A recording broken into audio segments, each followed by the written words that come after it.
Hello po, Kasangga Foundation. Hello po sa mga sponsor po. Maraming pong salamat sa ipinagkaloob nyo po sa aking baby, Rainsel, na tracheostomy tube. Ito na po yung tracheostomy na ipapalit sa leeg niya, na binili ko po. Ito po siya. Pasensya na po kayo na hanggang ngayon di pa po siya mapalitan dahil po puno pa po yung ospital na paglalagyan po ni Rainsel. Pero po kanina po nag-update po ang kanyang doktor na baka next Thursday po ay maisalang na po siya, ma-change straight na po, na maisama nyo po sa panalangin nyo, na matuloy na po ang pagpalit ng tubo niya sa kanyang leeg. Sana din po maging successful po ang kanyang pag-change streak. Maraming po salamat po ulit dito, Kasangga Foundation at sa sponsor. Napakalaking tulong po ito sa kanya. Kasi po, ma-change streak na po ang aking baby at maiiwas na po ang infection at hindi na po siya magkakasakit kapag napalitan na po siya ng change tube sa leeg. God bless po sa inyo. Thank you so much po ulit. Hello po. Good morning po, Kasangga Foundation. Ito na po yung refill oxygen na pinadeliver namin para kay Baby Rainsel. Ayan po. Thank you so much po sa Kasangga Foundation.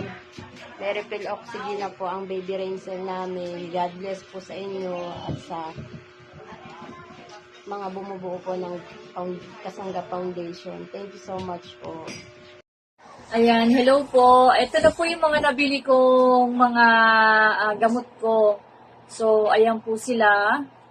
So, ito box po itong mga aking nabili. So, maraming salamat po sa Kasangga Foundation. Maraming salamat po sa mga bumubuo niyan. At salamat po kay Ma'am May S. Corpus at saka kay Tate Romel Jongon at kay Ma'am Jam, at kay Ma'am Jasmine. So, ayan, salamat po sa inyong lahat. So, hindi ko na po babanggitin yung iba kasi hindi ko po kilala sila. Pero, nagpapasalamat pa rin ako sa mga sponsors na nagbigay ng tulong sa akin. So, ayan po. At salamat po sa 11,000 na natanggap ko po. Pambili ng aking gamot. So, ito na po yan, mga nabili kong mga gamot.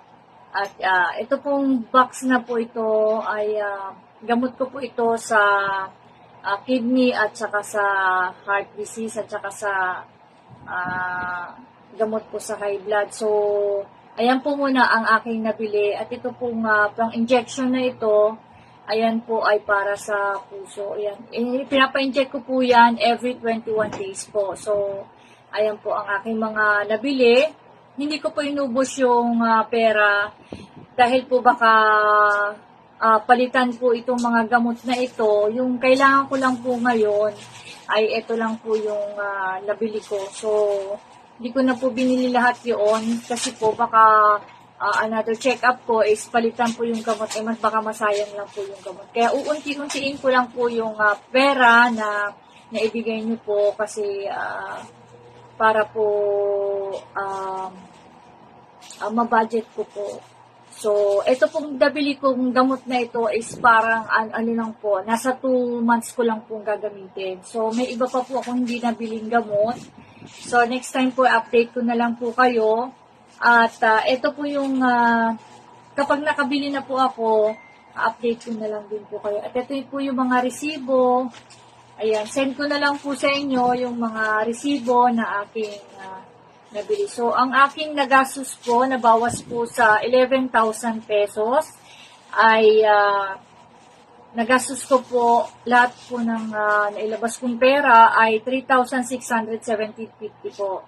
So, ang natira po sa 11,000 po ay 7,382.50 po. Yun po ang pera na natira. So, unti-untiin ko po yun para po ma-budget ko po kasi po hindi ko po pwedeng tubusin bigla-biglaan kasi po may mga ibang pangailangan din po ako na gamot, nire-reseta nila. So, kaya Yun po, doon ko po gagamitin yung iba. At yung iba naman po na matitira, ay sinabi ko na rin po kay Tate Romel, ay gagamitin ko rin po sa aking pamapamasahe po. So, yun po, maraming salamat po sa mga bumubuo ng Kasangga Foundation. Maraming salamat po at nakilala ko po kayo sa mga sponsors na mga tumulong sa akin. Salamat po. At malaking tulong po ito para sa akin, pambili ng mga gamot at pangangailangan po, pang medical po. So, ayan po, salamat po sa inyo. Hindi ko na po mababanggit yung ibang mga tumulong, pero ayan, nagpapasalamat po ako sa mga tumulong po sa akin. Yan. So, thank you po. Makakaasa po kayo na update ko po sa inyo ang mga nabibili kong mga gamot at mga natitira kong pera. Update ko din po sa inyo para maging transparent po. Ayoko rin po na baka sabihin po hindi ko po nabili kasi syempre po pinaghirapan niyo rin po itong pera na ibinigay ninyo para sa akin. Hindi niyo rin naman po hiningi lang din po ito. Alam ko po na pinaghirapan niyo rin po ito. So, akin pong iingatan po ito para po matustusan ko po ang aking mga pangangailangan pang medical po. Maraming salamat po. God bless po sa lahat ng mga tumulong at ang mga Kasangga Foundation po na bumubuo nito lahat. Salamat po. Sige, thank you po. Love you po.